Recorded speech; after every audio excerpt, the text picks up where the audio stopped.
عارف لما تلاقي نفسك وسط عيلة شبعانة فلوس 100 سنة قدام، فتبدأ بقى تفكر ازاي تعمل حاجة تتكتب باسمك في التاريخ؟ اهو هو ده بالظبط اللي فريدة خميس وياسمين خميس قرروا يعملوه. فريدة وياسمين خميس يبقوا بنات رجل الأعمال وإمبراطور السجاد في مصر محمد فريد خميس، صاحب البراند العالمي النساجون الشرقيون للسجاد، واللي بالمناسبة هو ما كانش مخطط خالص إن بناته يشتغلوا في البيزنس بتاعه. بيحكوا البنات وبيقولوا إن حب الشغل كبر جواهم بسبب حب باباهم لشغله، وإن كده كده مصيرهم في الآخر كانوا هيشتغلوا معاه.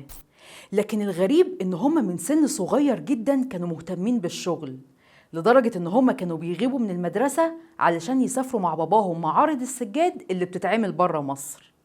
لكن دي مش القصة كلها. فريدة بعد ما درست بيزنس ادمنستريشن في الجامعة الأمريكية كانت مسيطرة عليها فكرة إنها مش عايزة تبقى عايشة على اسم والدها وخلاص.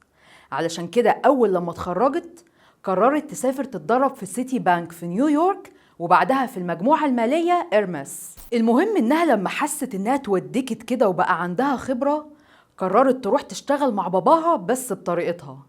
والحقيقة فريدة كانت شاطرة جدا، لدرجة إنها فضلت تترقى لمناصب كبيرة وبسرعة جدا في المجموعة، بس عشان شطارتها مش عشان هي بنت صاحب الشركة، لغاية ما وصلت في الآخر إنها مسكت قطاع البتروكيماويات في مجموعة النساجون الشرقيون. وهنا بقى بتتعرف على نصها الحلو.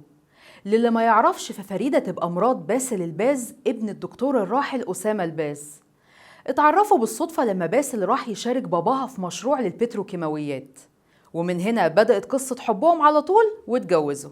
أما بالنسبة لياسمين فهي تبقى أخت فريدة الكبيرة، درست ماركتينج كوميونيكيشن في الجامعة الأمريكية، وبعدها سافرت نيويورك علشان تاخد كورسات في التصميم والألوان وأساسيات الصناعة، وبعدها رجعت مصر تشتغل في شركة والدها علشان تاخد عصارة الخبرة من الأساتذة على أرض الواقع.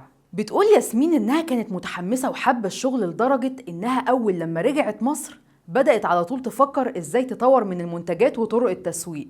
ومش بس كده، دي كمان بدأت تنزل تلف على المصانع علشان تتابع كل حاجة بنفسها. وفعلا المجموعة اتغيرت كتير على إيد ياسمين وبشهادة كل اللي شغالين فيها، زي إن مجموعة النساجون بقت تشتغل بالطاقة الشمسية، وكمان استفادت من إعادة تدوير المخلفات علشان تستخدمها في صناعة السجاد. فطبعا بنتين زي الفل، كل واحدة فيهم ورثت حاجة من والدها خلتهم هما الاتنين لما يفكروا سوا ممكن يغيروا العالم. زي لما قلبوا مصر بقرار بيعهم لحصتهم في النساجون الشرقيون بنسبة 100% لشركتهم اللي في لندن، وبقوا أصحاب الشركة بشكل غير مباشر. لكن الهدف الأساسي من الحركة دي كانت إنهم يحافظوا على ثروة عيلتهم. لكن ذكاء البنات موقفش لغاية كده، ده كل واحدة فيهم بدأت تعمل حاجة بعيد عن شغل والدها.